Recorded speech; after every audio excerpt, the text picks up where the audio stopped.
What's up, everybody? I'm Phil. My beautiful co-host is Samantha. Hey guys, welcome back to the channel. We are Bars and Barbells. Today we're coming back to a group that we've checked out numerous times on the channel, but it's been a while since we've checked them out. It has been a hot minute. In Megadeth, and I have loved my journey with Megadeth. If you've watched any other Megadeth videos, you would have heard me say that before. And they were really, I think, one of the first bands that made me fall in love with pieces of heavy metal.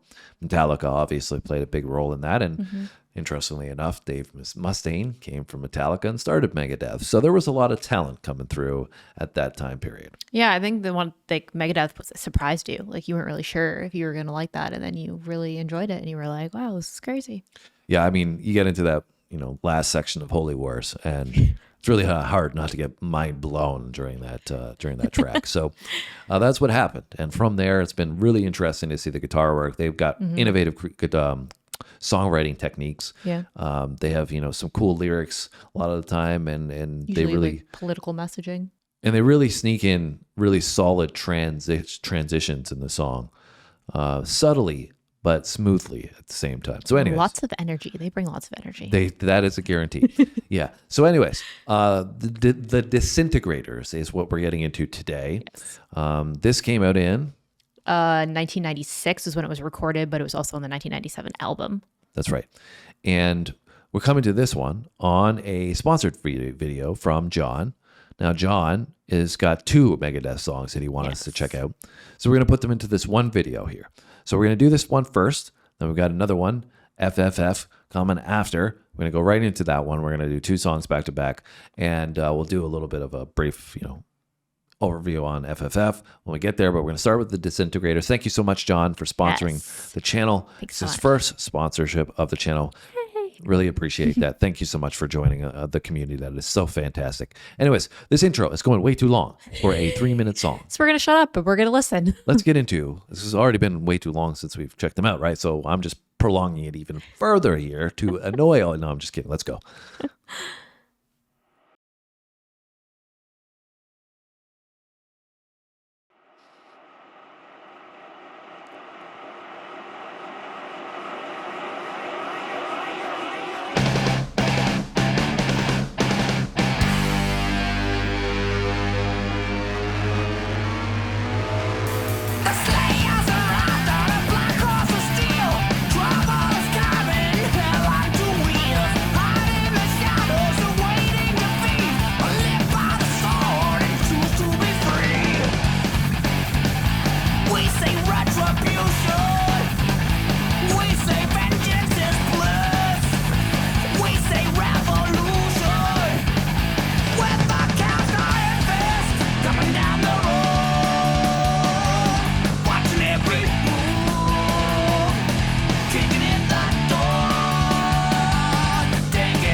All right.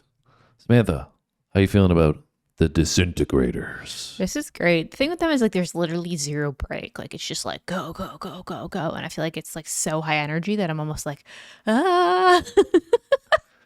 But It's a ball of energy. Yeah, love the guitar work on this. I mean, I love all of it. The guitar work's really great. They're changing up the guitar work a lot and kind of switching switching sections. But like you said earlier, the transitions are seamless, and I really enjoy his vocal on this. Yeah, I mean, I was thinking the same thing about the transitions. Really evident on this short song, but there's a lot of, short, sweet energy bursts that come in. They do that so well in so many different songs. And I think a big part of that is the layering of the guitars, just shifting the tone of the guitar. That you can totally feel on this one as well. And I think that's been, what I've loved about Megadeth and my journey has been, guitar work has been so top tier and so elite level. It always sounds so crisp. And I think, again, that's what we're getting on this so far. Yeah, I think like the best word I can think to describe this is organized chaos. It's like super chaotic. I think I may have described one of the Megadeth songs before like that. Yeah, like it's super chaotic, but it's still organized and flows together.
That was the Disintegrators. I should say it the way he says it.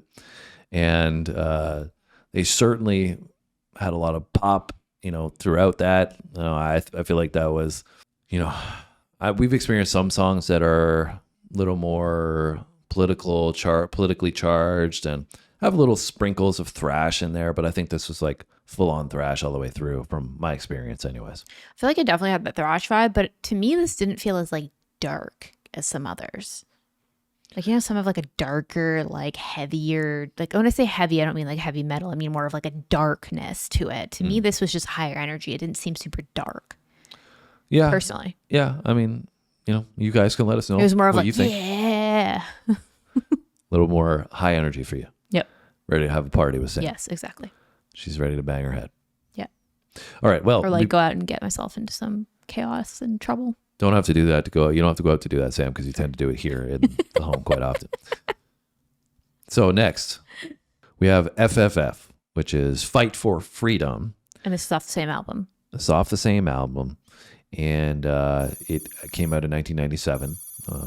The Disintegrators was, I think, recorded in 1996 and then came out on the album in 1997. This one just released in 1977 or 1997? It's 1997. Yes. I don't think Megadeth was around in 1977. So, this one I think is a little more, we talked about earlier in the video, politically charged. There's messaging that can happen with Megadeth. And this is seemingly to do with defiance, rebellion of sorts, fight for freedom, obviously. Against oppression. Like. Yeah.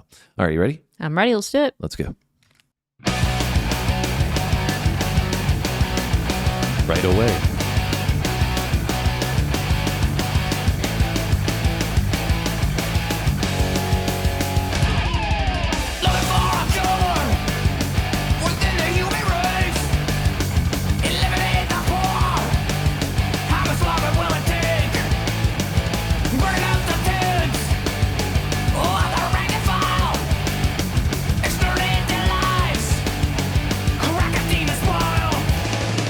Crashing down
All right, Fight for Freedom definitely has a whole lot of energy to it as well.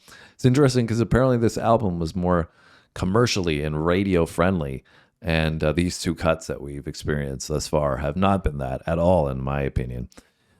Fight for Freedom, fight against the war machine, and really some strong statements alongside this gritty delivery from Dave Mustaine. And it's just insane. I mean, we talk about the guitar work, but the drumming as well. I mean, Yep.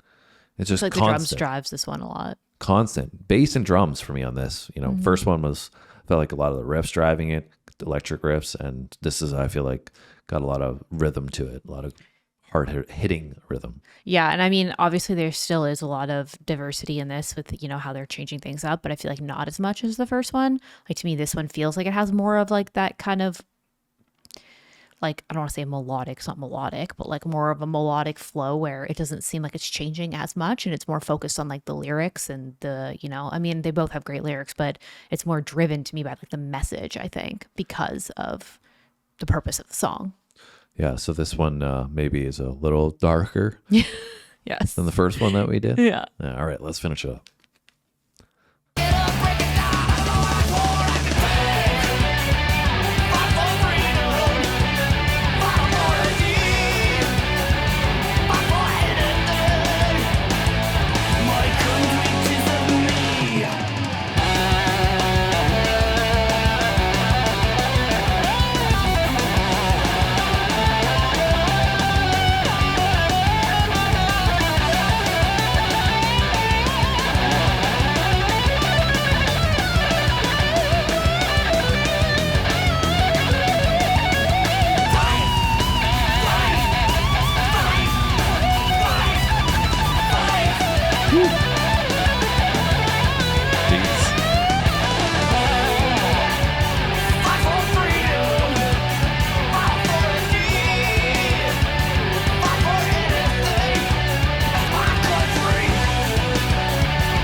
Is that it? Fight for Freedom. You know, it's really interesting, both of these songs that we've done. For so much that's going on, there's so much there, instrumentation wise, so much energy, you know, everything's moving so quickly. But in both songs, I found that, you know, by the halfway point of the song, I was really, you know, getting into the groove and the feel of the song pretty smoothly. You know, sometimes with heavy metal songs, it takes a couple of listens for me to really like get a feel for where the song is going. You know, those transitions, especially the Megadeth that happen so often and quickly. You know, the first time you listen to it is really cool, but sometimes you're not really just getting the steady flow of the music as much. It's harder to like find your footing with it. Yeah, and especially with, like I said, songs like this where, you know, they've got speed, they've got energy, they've got a lot of pop. You know, there's a whole lot of stimulation going on at one time. Yes. But I think Megadeth, because you mentioned especially the melodic presence, I think they have their capabilities of implementing all that energy in a melodic state, in a sense, musically, is one of their skills, their strong points that often I find when I get through these, you know, Megadeth songs, I pick them up really quickly just because I think of how musically inclined they make it feel natural how this energy flows into thrash.